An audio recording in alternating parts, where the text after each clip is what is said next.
BBA, BCA, BCom computer కోర్సులో 100% placement లభించే ఏకైక డిగ్రీ కాలేజ్ కూకట్పల్లిలోని i3 డిగ్రీ కాలేజ్ 8367215215. నమస్కారం, నేను రమారావి. ప్రపంచంలో అత్యుత్తమ సంభాషణ మౌనం. నిశ్శబ్దంగా ఉండటం అంత అత్యుత్తమైన సంభాషణ ఇంకొకటి లేదట. ఎంతమంది దీంతో ఏకీభవిస్తారండి? అవసరమైతే మాట్లాడు, అనవసరంగా ఒక్క పదం కూడా మాట్లాడద్దు. అవసరమైతే ఒక పదమే మాట్లాడు, రెండో పదాన్ని అక్కడ వాడద్దంటారు. ఇది పెద్దవాళ్ళు చెప్తారండి. మహాత్మా గాంధీ కూడా ఇలాంటి వాక్యాలు కొన్ని చెప్పారు. మనసు యొక్క భాష మౌనమే. మనం మౌనంగా ఉండి చాలా పనులు చేసుకోగలుగుతాం. దీన్ని మనం ఒప్పుకోలేకపోతాం. మనకి లోపల ఒక భావోద్వేగం వచ్చేస్తుంది, ఒక ఉద్రేకం వస్తుంది. మాట్లాడేసేయాలి, చెప్పేసేయాలి, చేసేసేయాలి, ఏంటేంటో ఉంటాయి.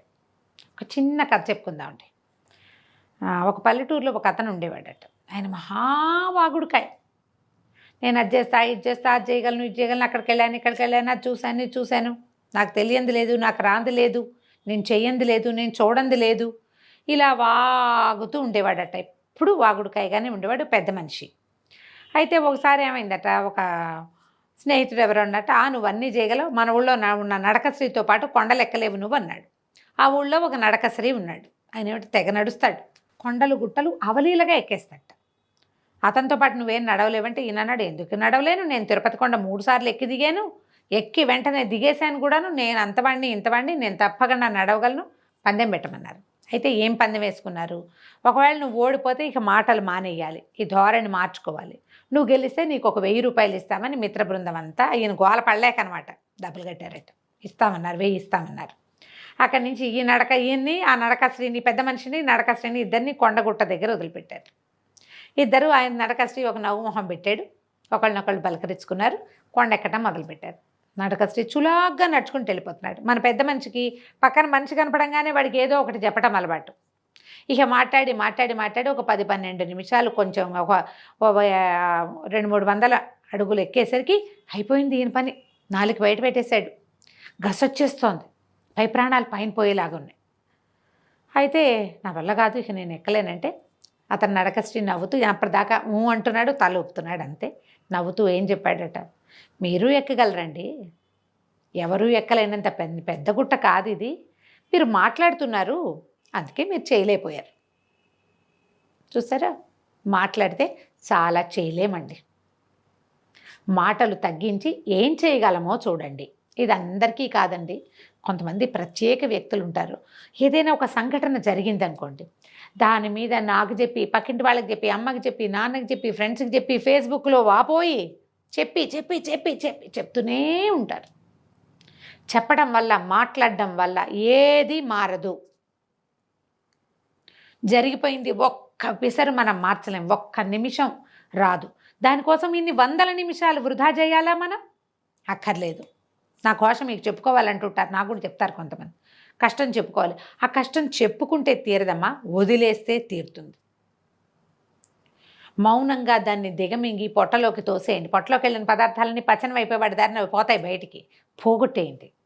మాట్లాడడం తగ్గించండి. ఒకటే విషయం, ఏదో ఒక్కసారి ఒక్క సంఘటన జరుగుతుంది, 10 ఏళ్ళైనా దాన్ని మర్చిపోరు. ఎప్పుడూ ఆ మాటలకి పదును పెట్టి విసురుతూనే ఉంటారు. ప్రపంచంలో జరిగే ప్రతి యుద్ధానికి కారణం మాటలే. ఇంట్లో ఎవరిళ్లలో ఏ గొడవైనా, ఓ ఆఫీస్లో గొడవైనా, ఒక పబ్లిక్ ప్లేస్లో గొడవైనా, దానికి కారణం మన నోరే, మన మాటలే. ఎంతసేపు లోపల ఒక బడబాగ్నిలాగా రగుల్చుకుంటూ ఉంచుకుని, దాన్ని మంట పెడుతూ ఉంచుకుని, మాటల రూపంలో ఆ బాణాలని మనం విసిరేస్తూ ఉంటాం. ప్రతి వాళ్ళు వాళ్ళల్లో ఒకసారి ఆలోచించుకోండి.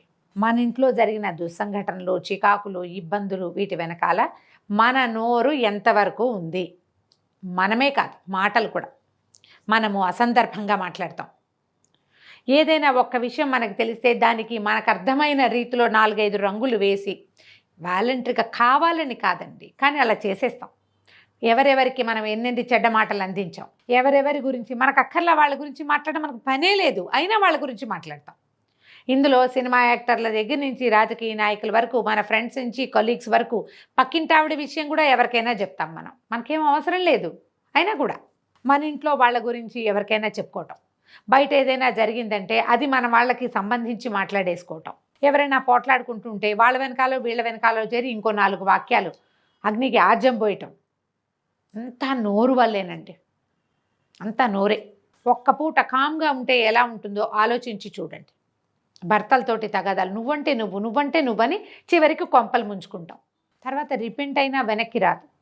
ఈ వదిలేసిన మాటలు అసలు వెనకే రావు. ఏదో సందర్భంలో ఆగలేనితనం ఎవరికైనా ఉంటుందండి, మనుషులం కదా మనము.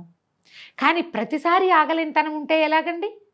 ఉండకూడదు అట్లా, అది తప్పు, అది పొరపాటు. దానివల్ల మన జీవితము మిజరబుల్ అవ్వచ్చు.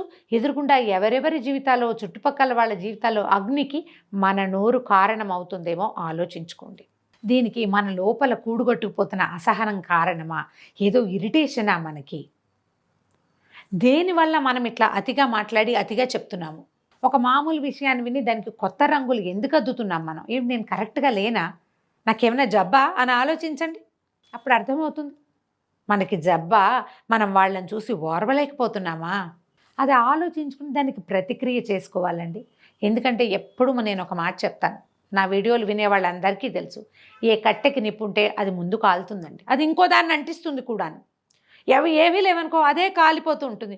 ఎందుకు ఈ అసహనాన్ని పెంచి పోషించి అక్కర్లేని మాటలు మాట్లాడే రకపు ధోరణి మనం అలవర్చుకోవాలి? చక్కగా ఏ మెడిటేషనో చేయొచ్చు. ఏదో తోటలో దొడ్లో పువ్వులు కాయలు ఏవో ఒకటి ఏరుకుంటుంటే బట్టలలోకి వెళ్తే మొక్కల్లోకి కొంచెం చల్లబడుతుంది బుద్ధి. శుభ్రంగా ఇంట్లో 4 కుండీలు పెంచండి, కాసేపు రోడ్డు మీద నడవండి, అసహనాన్ని పోగొట్టుకోండి. అసహనం మన మాటలకి కఠినత్వాన్ని తెచ్చిపెడుతోందేమో, దురుసు మాటలకి కారణమవుతోందేమో. ఏది కారణమవుతుందో దాన్ని కట్ చేయటానికి ప్రయత్నం చేయండి. ప్రపంచంలో ప్రతి గొడవకి కారణం ఎవరో ఒకళ్ళ తలకు మాటలే, దురుసు మాటలు, అక్కర్లేని మాటలు, కఠినమైన మాటలు, తప్పుడు మాటలు, ఊహించేసి మాట్లాడేసేయటం. ఓ పిల్లాడు ఎక్కడైనా కనపడితే ఏదో ఊహించి ఎవరికో చెప్పటం. వాళ్ళ ఇంటికి ఎవరో వస్తే దాని గురించి అక్కడేదో జరిగింది, 1% ఉంటుంది, ఖచ్చితంగా ఉంటుంది. దానికి 90% మనమే కానీ దాన్ని కవర్ చేస్తూ ఉంటాం.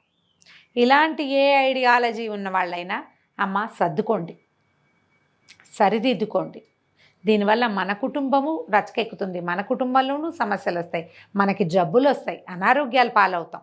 ఇలాంటి ఆలోచన విధానం ఉన్నవాళ్ళు మన మాటల వల్ల దేనికైనా గొడవ అవుతుందా, ఎవరికైనా గొడవ వస్తుందా అని ప్రతి వాళ్ళు ఆలోచించుకోవాలి, సరి చేసుకోవాలి. మీ ఫ్రెండ్స్లో ఎవరైనా ఇలా ఎక్కువగా దురుసుగా మాట్లాడేసేవాళ్ళు, హార్ష్ టాక్ చేసేవాళ్ళు, లేనిపోని మాటలు మాట్లాడేవాళ్ళు, అలాంటి వాళ్ళు ఉంటే కనుక మీరు మొహమాట పడకుండా ఈ వీడియోని చక్కగా ఫార్వర్డ్ చేయండి వాళ్ళకి.